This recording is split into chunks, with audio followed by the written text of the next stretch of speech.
Donc, bienvenue tout le monde. Aujourd'hui, on vous présente un panel qui se nomme La collaboration et la technologie, piliers de la construction modulaire et de la préfabrication.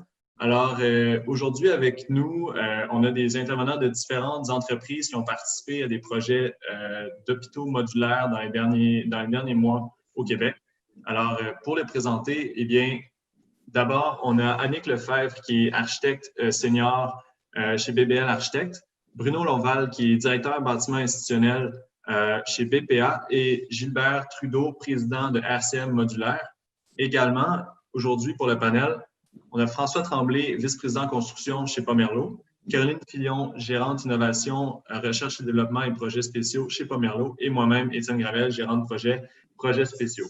Alors, pour débuter, on va commencer avec un court vidéo qui va vous mettre dans le bain par rapport à les projets qu'on va vous parler aujourd'hui avec ce tour de table et ce panel au sujet de la préfabrication. Alors, je vais faire ça tout de suite.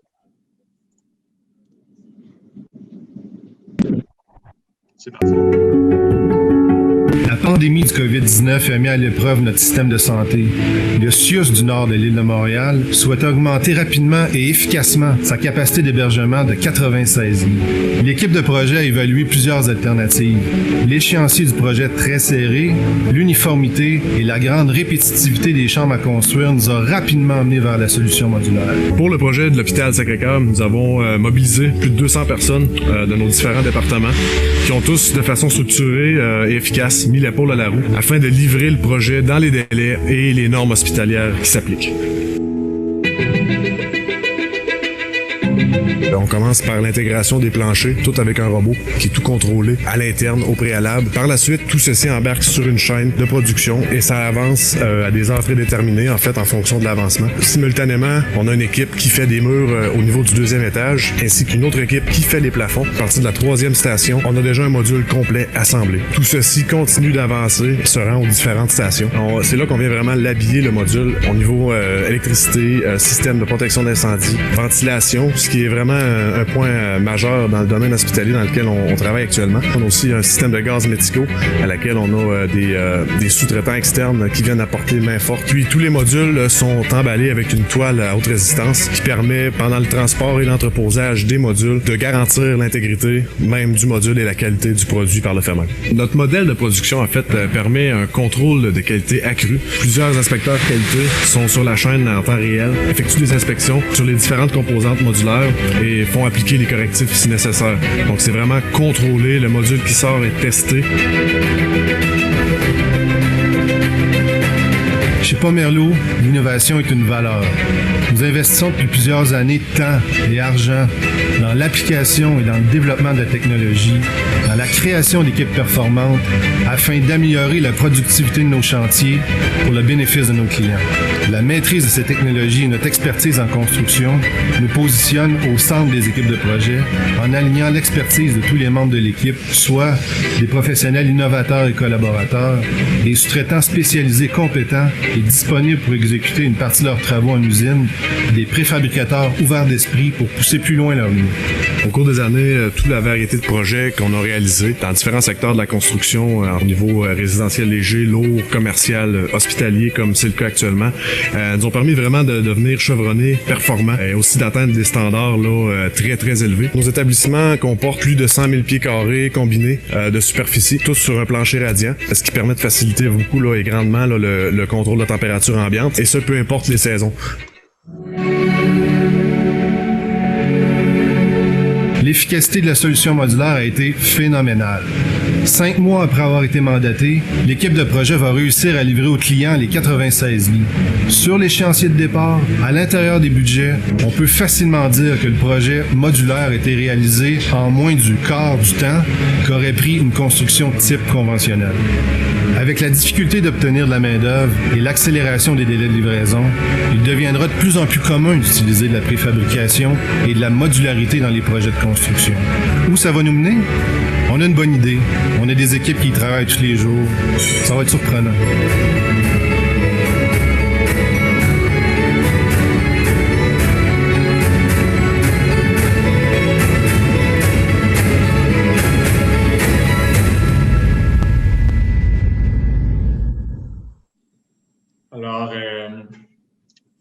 sans plus tarder, en fait, on va commencer le panel. Je pense que cette vidéo-là nous met vraiment dans l'ambiance. D'abord, je vais commencer avec François. Alors, François, j'aimerais que tu puisses me parler du contexte dans lequel s'inscrivaient ces projets-là. Pourrais-tu nous rappeler, nous situer un peu dans le temps? Oui, bonjour Étienne, bonjour tout le monde. Ça me fait plaisir d'être avec vous aujourd'hui. Dans le fond, le contexte de ce projet-là, on était dans la foulée de la pandémie de la COVID-19, donc la première vague. Le gouvernement nous a sollicité pour participer à l'élaboration d'une solution pour augmenter rapidement la capacité de certains hôpitaux, mais aussi pour créer des unités de traitement COVID dans certains cas. Dans le fond, il y a une recherche qui a été faite en collaboration avec le client, avec les architectes de BITS, Bastien Baudouin-Laforêt, avec les ingénieurs en mécanique électrique et en structure de BPA, puis avec l'équipe de construction d'RCM modulaire. Il est important ici de rappeler puis de mentionner qu'à l'époque où on a débuté nos réflexions sur les concepts, le Québec était confiné. Les entreprises étaient en pause, puis on vivait une grande période d'incertitude. Fait que, la situation était toute désignée pour qu'on propose quelque chose de nouveau, pour innover, pour penser autrement, puis je pense qu'on a saisi l'occasion de le faire. Parfait. Puis maintenant, François, est-ce que tu peux me parler donc de qu'est-ce qui a motivé votre équipe à aller vers une solution modulaire? Qu'est-ce qui vous a poussé à réfléchir dans cette direction-là? Ouais, bien, il y a quelques scénarios de construction qui ont été élaborés en parallèle à l'avancement des concepts préliminaires avec l'équipe de professionnels. On devait aussi considérer les nouvelles contraintes à lesquelles on faisait face, dont je viens de discuter. Il y a plusieurs scénarios que je qualifierais de conventionnels qui étaient juste plus envisageables. Donc, rapidement, on s'est tourné vers le scénario modulaire. C'est la grande fréquence et la répétitivité des éléments à construire. Ça venait confirmer finalement que la solution modulaire était la plus avantageuse pour les besoins du projet. Parfait, merci. Merci beaucoup, François. Puis maintenant, je vais me tourner vers Gilbert Trudeau, président de RCM. Alors, Gilbert, vous êtes à la tête d'une entreprise spécialisée en construction modulaire depuis 2000, qui est située en Beauce. Est-ce que vous pouvez me parler un peu de tous les éléments que vous produisez chez RCM? C'est quoi votre offre de service? Oui, en tout cas, bonjour à tout le monde aussi. On a de la neige ici en Beauce. L'hiver a commencé. Alors, bien content de construire à l'intérieur, je peux vous dire. Alors, j'ai commencé RCM en 2000. Puis le but, quand j'ai commencé, c'était de fabriquer les modules les plus complets de l'industrie, puis avoir le moins de temps de main-d'œuvre au chantier. Je voyais dans le temps qu'il y avait de moins en moins de monde au chantier, de moins en moins de disponibilité de monde au chantier. Alors, c'était un de nos objectifs. Quand je parle de plus complet, ce que je veux dire, c'est qu'on fait, nous, les joints, la peinture, les meubles, à la main incendie, gicleur. On fait les systèmes mécaniques. Alors, notre but, là, c'est de faire, comme je dis, le plus possible. L'autre chose qu'il faut comprendre dans le modulaire, c'est qu'il y a des paramètres. Nous, on ne peut pas construire n'importe quoi. On peut construire n'importe quoi si c'est dessiné pour nous. Alors, nous, il faut que ça soit livré sur un camion ou des fois, ça va par bateau, ça va par train. Alors, on fabrique des modules généralement 12 pieds de large à 16 pieds de large, plus ou moins 40 à 65 pieds de long. Pour nous, en tout cas chez RCM, dans l'industrie, on est bien content parce que même avec les hôpitaux, on voit qu'il y a une évolution qui se fait dans le modulaire. Nous, nos produits qu'on vend maintenant, on vend des foyers personnes âgées, blocs appartements, on fait des condominiums. Maintenant, ben c'est sûr, on fait des hôpitaux. On est bien fiers de travailler avec toute l'équipe. Les hôpitaux, c'était un nouveau, mais on l'a fait dans une pandémie, alors c'était bien le fun.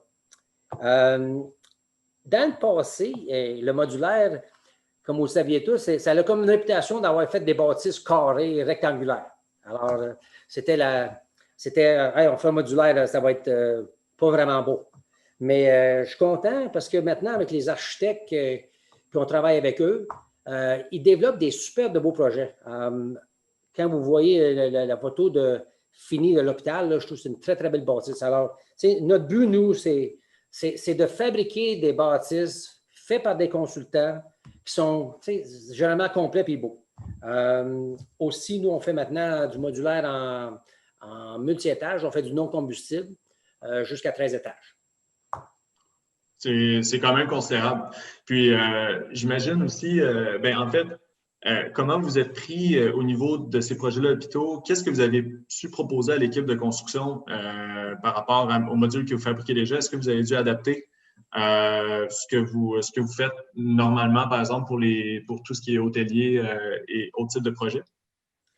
C'est sûr que dans le contexte de COVID, comme François a dit, c'est assez spécial. Là. Écoute, on était tous plus ou moins chez nous. Écoute, on travaillait en télétravail. Mais quand on a eu l'appel, on savait que c'était un projet très, très fast-track. Alors, nous, le but, c'était de minimiser le nombre de modules, parce que quand tu fabriques en usine, il faut que tu fasses le moins de modules possible si tu veux que ça s'installe le plus vite possible et de la livraison de le moins de transport possible. Alors, ça, c'est un des objectifs qu'on a travaillé avec l'équipe. On a travaillé beaucoup avec les consultants en collaboration. J'ai mis une de mes meilleures équipes, j'ai mis ma meilleure équipe sur le dossier. Puis on travaillait beaucoup avec Annick, puis avec Bruno, puis avec les gens de Pomerleau. Je vous dis, c'était un travail là, spectaculaire. On travaillait 7 jours par semaine. Tout le monde se parlait. On avait des réunions tous les matins. Alors, je pense que de travailler en collaboration, c'était le plus gros bénéfice qu'on a fait là, durant ce projet-là. Je vois les autres membres de l'équipe qui ont souri pendant quand vous avez mentionné 7 jours par semaine. Là. Je pense que ça rappelle quand même des bons souvenirs, en tout cas. C'est pas 10 fois par jour, mais proche. Parfait. Bien, merci beaucoup. Puis, je vais me tourner maintenant vers Annick, qui faisait partie de l'équipe de conception. Annick, on peut imaginer que ces 3 projets-là étaient uniques par rapport à vos réalisations précédentes, mais est-ce que c'était donc la première fois que vous travailliez avec de la préfabrication? Bonjour à tous. Ces projets-là étaient effectivement uniques et exceptionnels de par le contexte dans lequel on les a construits, le temps disponible qu'on avait pour les réaliser. Mais c'est justement le fait d'en avoir déjà réalisé et avec la même équipe extraordinaire de professionnels, donc BPA en électromécanique, SDK en structure, c'est ce qui nous a permis d'être capable de livrer ces projets-là. Le projet original à l'Institut de cardiologie, pour ne pas le nommer, s'était étendu sur plusieurs mois et nous avait permis à chacun de prendre connaissance du système et d'intégrer les opportunités et les complexités liées à ces systèmes-là. Sans ce projet-là, sans cette connaissance-là, on n'aurait jamais pu être en mesure de prendre, effectivement, comme la vidéo l'a mentionné, et dans le cas de Sacré-Cœur, 5 mois, mais dans le cas de l'hôpital du Lakeshore et de l'hôpital St. Mary's, 4 mois, donc de l'idée jusqu'au premier patient. Donc, je pense que c'est fantastique d'avoir réussi à faire ça. Donc, c'est vraiment ça, c'est vraiment d'avoir appris par rapport au projet précédent puis de pouvoir optimiser toutes les méthodes, les façons de faire. Gilbert l'a mentionné rapidement tantôt. L'idée dans la construction modulaire, c'est de réussir à rendre le tout le plus efficace possible. Peut-être qu'on peut voir l'image tout de suite là, de nos 2 projets et de la façon dont les modules ont été assemblés pour réussir à fournir 2 projets qui sont à la fois différents et similaires. Donc, c'est deux projets donc, hospitaliers. L'image de gauche, donc c'est le projet de l'hôpital du Sacré-Cœur de Montréal que vous avez plus vu dans la vidéo. Au départ, quand on avait fait la conception, on se trouvait à avoir par unité de soins, là, donc par barre, je pense qu'on était à 17 ou 18 modules. Et par la collaboration qu'on a eue avec l'équipe de RCM, on a réussi en élargissant, en modifiant, en réajustant les modules, à faire une conception à 13 modules seulement. Donc, 3, 4, 5 modules de moins sur la route à installer, c'est moins de temps au chantier. Donc, c'est ce qui a permis de faire en sorte que les choses allaient plus vite. Ça aide aussi l'équipe d'ingénierie, la façon dont on positionne les choses. on voit le projet de droite à l'hôpital du Lakeshore, qui est la même composition à l'hôpital St. Mary's. Dans ce cas-là, on n'a pas pu aller sur le sens long de la construction, ce qui aurait été plus souhaitable, mais on a réussi à faire une conception qui était très, très efficace et qui s'alignait avec les murs intérieurs au maximum. Donc, pour aider au niveau de la construction et que ça fonctionne avec les normes hospitalières. Absolument. Puis maintenant, donc c'est ça, c'est vraiment une question d'espace, de sens de volume. Est-ce qu'il y a d'autres défis justement qui sont portés par l'intégration de ces modules-là que vous avez dû relever, que vous avez su relever? Oui, ben, effectivement, la réalisation d'un projet hospitalier en construction combustible et la construction d'un projet hospitalier dans un délai aussi rapide rend les choses un petit brin plus compliquées. Il ne faut pas oublier, c'est une construction qui a des aménagements très, très, très spécifiques, un nombre de locaux, des dimensions de locaux qui doivent être respectées. Mais aussi, il faut se rappeler que c'est une occupation de type B2, donc au niveau du code du bâtiment. Donc, c'est une occupation qui a de très hauts standards de mise en œuvre. Et particulièrement, c'est un bâtiment de protection civile. Et ce n'est pas parce que ces bâtiments-là étaient des bâtiments qu'on appellera semi-permanents qu'on pouvait se passer de cette règle-là. Donc, malgré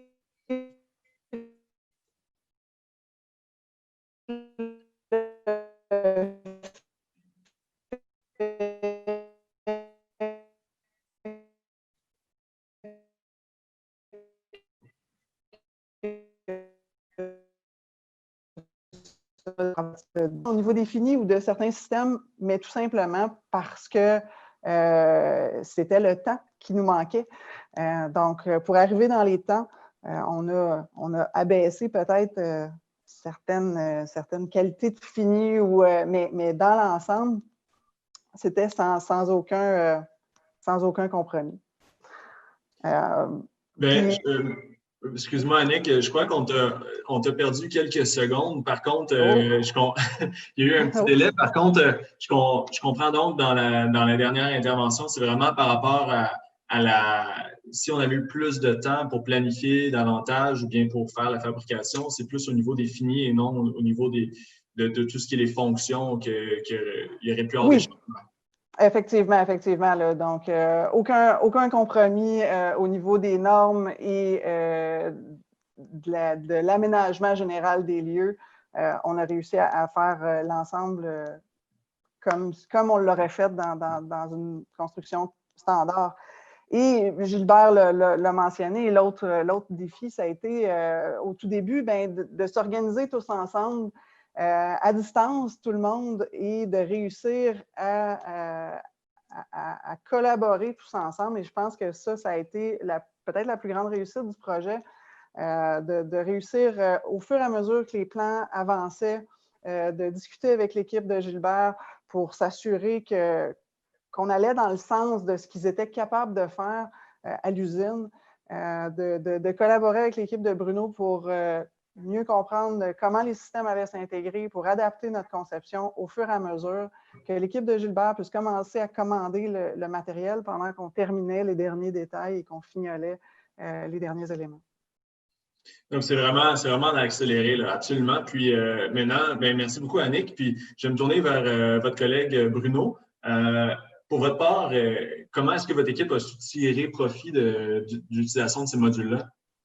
Je pense que, bonjour tout le monde. Annick a un peu introduit la notion du sans compromis. Puis en ingénierie, moi, je fais la distinction d'entrée de jeu de modulaire. Pour moi, ça ne veut pas dire temporaire quand je suis en ingénierie. Là, ça veut juste dire préfabriqué.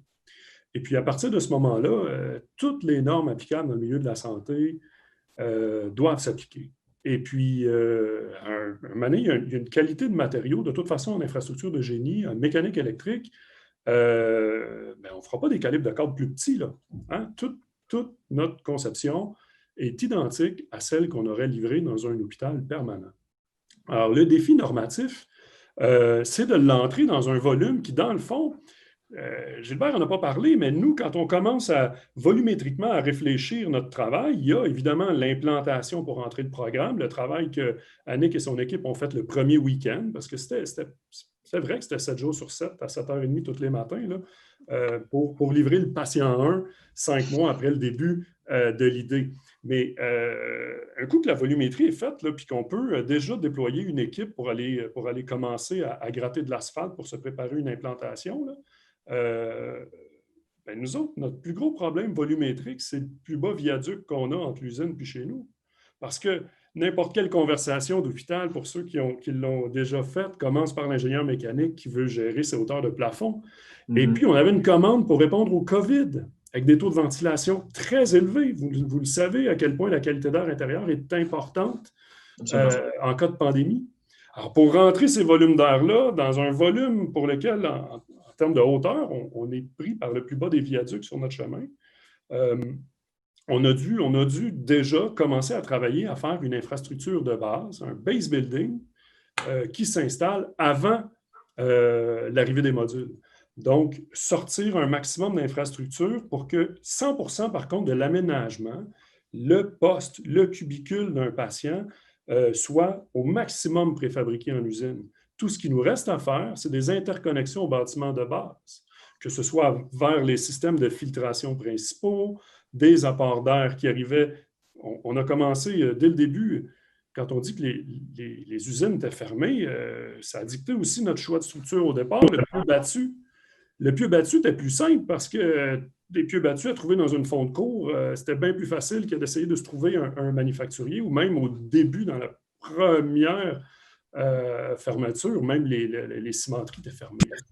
Le défi de commencer à s'implanter au départ était important. Donc, on a commencé par se monter une structure en pieux.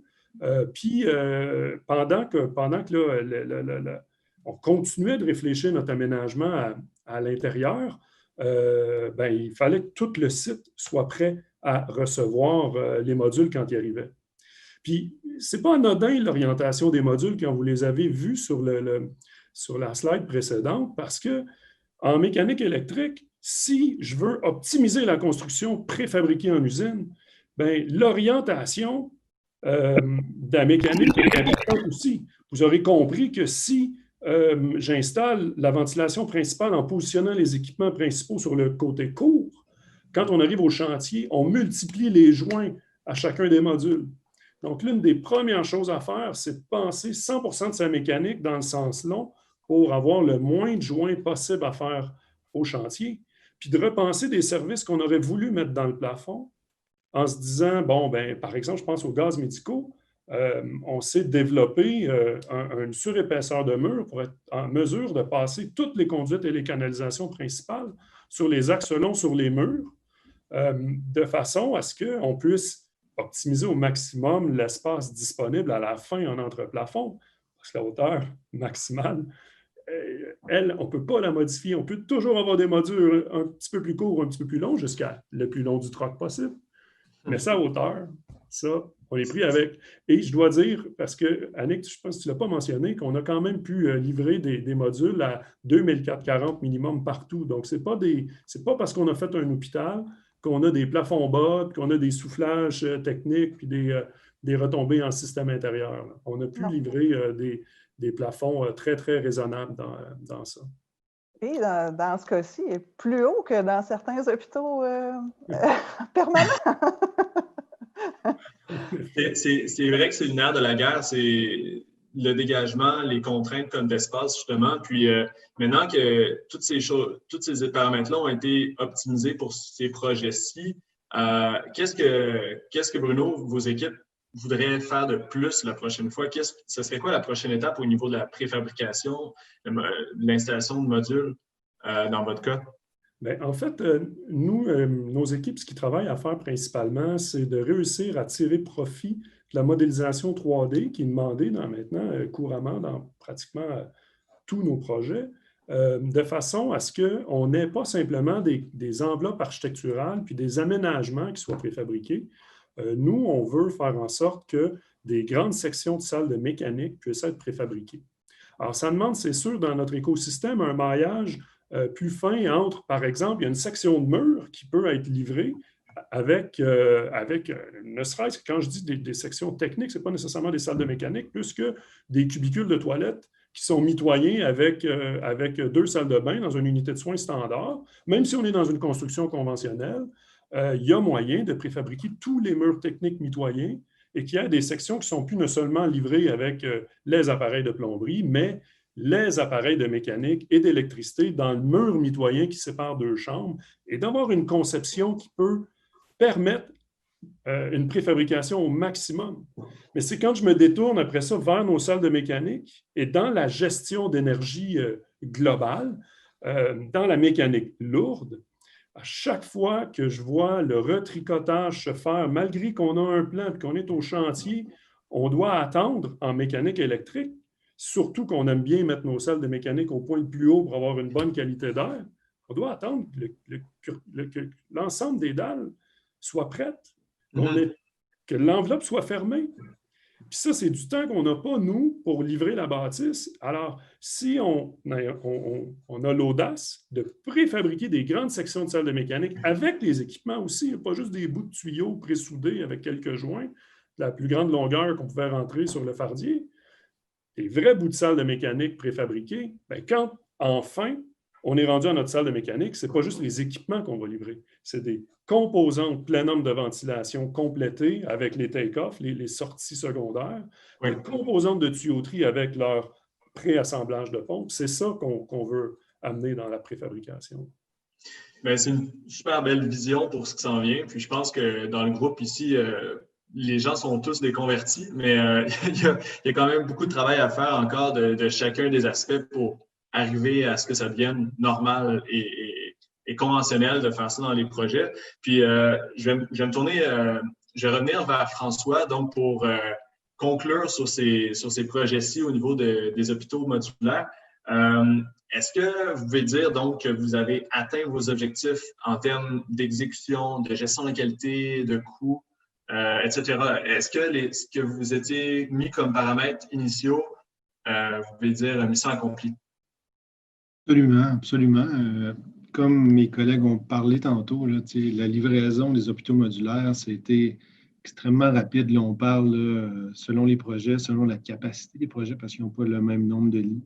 On parle de entre 4 et 5 mois là, de l'idée jusqu'à la livraison pour que le client puisse occuper le bâtiment. Donc, c'est extrêmement rapide. Donc, c'est sûr que côté échéancier, on a réussi à atteindre l'échéancier. Puis, pour être honnête, le paramètre numéro 1 du client, c'était l'échéancier. Quand on a embarqué dans cette aventure-là, c'est pas pour rien qu'on travaillait 7 jours sur 7, là, puis qu'on avait des réunions à 7 heures tous les matins. C'est la prémisse du projet. Donc, le client voulait vraiment avoir le plus rapidement possible les unités de soins. Donc, au niveau échéancier, on a vraiment frappé dans le mille avec la solution modulaire. Et pour y arriver, c'est sûr que c'est la pleine implication de tout le monde autour de la table, de toutes les équipes, de chacune des entreprises qui sont là. Tout le savoir-faire des intervenants aussi a été nécessaire, mais essentiel à la livraison et au succès du projet. Et au niveau échéancier, encore une fois, la construction, ça se déroulait en parallèle de la conception. Donc, le niveau de confiance qu'on avait un envers l'autre était assez bon pour ne pas attendre les plans. Là. Donc, on disait vraiment qu'est-ce qu'on allait faire, puis tout se faisait en parallèle. Et les fondations se sont faites en même temps que les modules étaient en construction à l'usine. Donc, on a vraiment optimisé la période de temps. Et au niveau qualité, Étienne, c'est sûr que la construction s'est faite avec des conditions atmosphériques tempérées dans l'usine de Gilbert.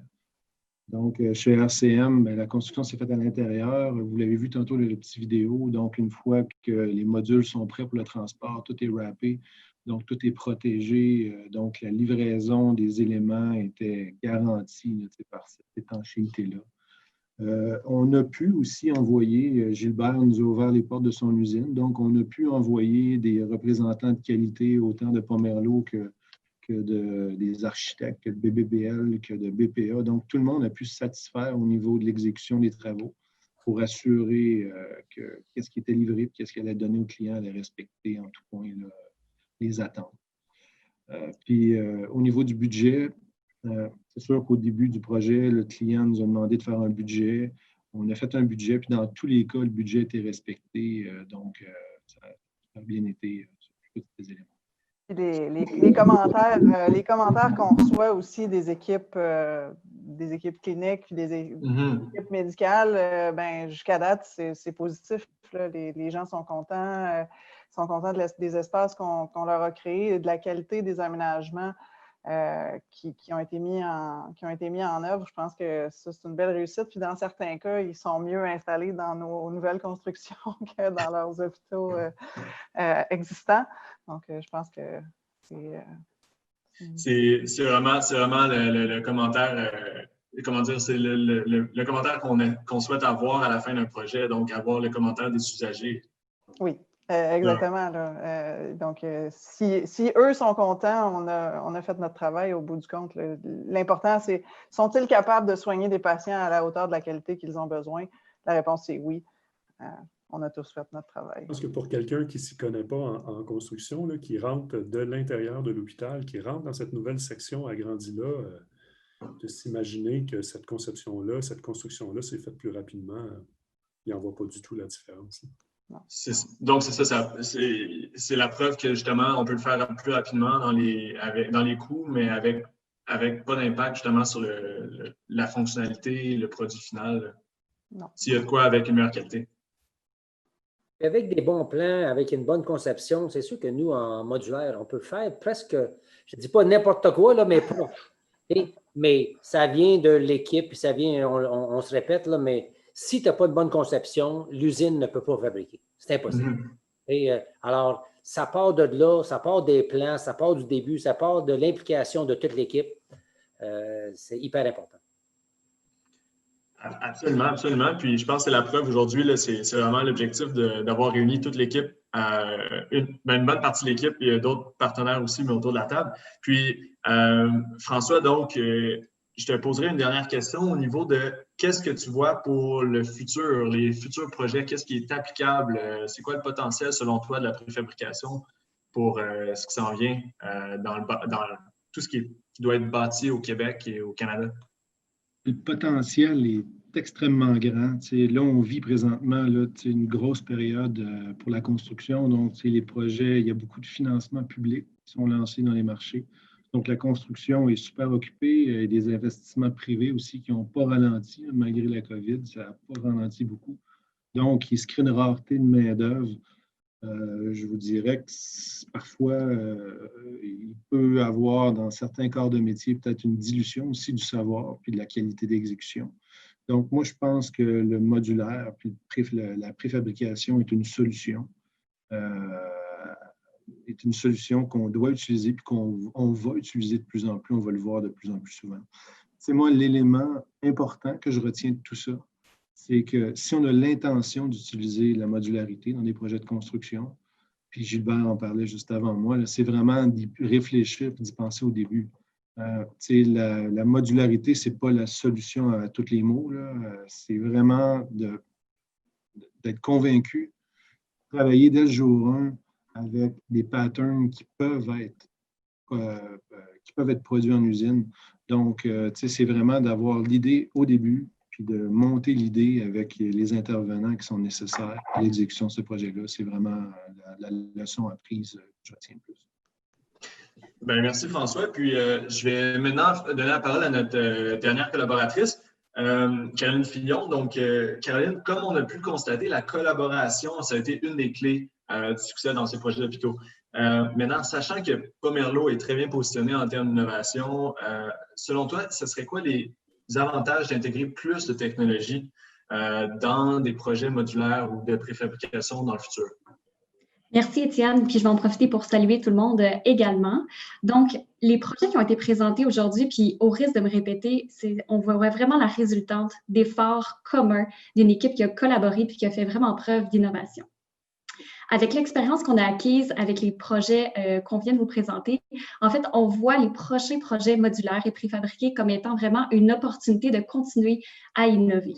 Puis la part de la technologie sur des projets qui sont aussi uniques, qui comportent des échéanciers aussi rapides, je vais reprendre la phrase qu'on a entendue à plusieurs reprises parce qu'elle est très marquante, mais de l'idée à la réalisation, les délais sont excessivement rapides. Mais nous, on croit que la technologie va pouvoir nous aider à atteindre nos objectifs puis à contribuer à la clé du succès qui a été mentionnée, soit la collaboration. Les avantages d'ajouter plus de technologie dans ce type de projet-là sont vraiment nombreuses. On pourrait penser à ajouter peut-être de l'Internet des objets pour pouvoir suivre la production des modules en usine, pouvoir suivre le transport de ces modules-là lors de leur arrivée au chantier. On pourrait penser aussi à la réalité virtuelle. Les professionnels ici nous ont mentionné en fait que lorsqu'on visite les hôpitaux qui sont faits en modulaire, on ne peut pas croire, on ne peut pas ressentir que ce travail-là a été fait en amont, que c'est de la modularité. Mais en fait, on pourrait, avec la réalité virtuelle, faire visiter ces projets-là en amont aux clients pour qu'ils puissent prendre connaissance de l'espace et réaliser à quel point il n'y a aucune différence lorsqu'on est à l'intérieur du bâtiment. Chez Pomerleau, on se donne actuellement une mission claire avec la technologie, avec l'équipe innovation. On veut vraiment jouer un rôle d'intégrateur, supporter nos collaborateurs. On veut jouer un rôle aussi d'accompagnateur. On est vraiment là pour faciliter l'intégration de la technologie, de l'utilisation davantage des maquettes numériques, puis permettre en fait d'assister nos collaborateurs à effectuer le virage numérique. Finalement, vraiment, l'arrimage de la collaboration et de la technologie, qui était en fait le titre du panel, est vraiment aligné avec tout ce qu'on a entendu aujourd'hui. Puis le seul but, en fait, si je reprends chacun des morceaux de ce qu'on a entendu aujourd'hui, collaboration, efficacité, productivité. Puis je pense qu'on vient en fait de participer à un panel qui illustre qu'ensemble, vraiment, les résultats peuvent être exceptionnels avec la préfabrication. Bien, merci beaucoup, Caroline. Alors, bien, c'est ce qui conclut toutes les questions que j'avais pour vous aujourd'hui. Je ne sais pas s'il y a quelqu'un autour du panel qui aurait un dernier mot pour la fin. Par la suite, on va on va prendre des questions, on va prendre vos questions, on va pouvoir répondre en direct. Alors, un petit mot de la fin. Je ne sais pas si quelqu'un veut se lancer. Oui, un petit mot de la fin. Regardez, tu sais, je pense que vraiment, qu'est-ce qui est le déclencheur d'un changement? C'est souvent une situation qui est particulière.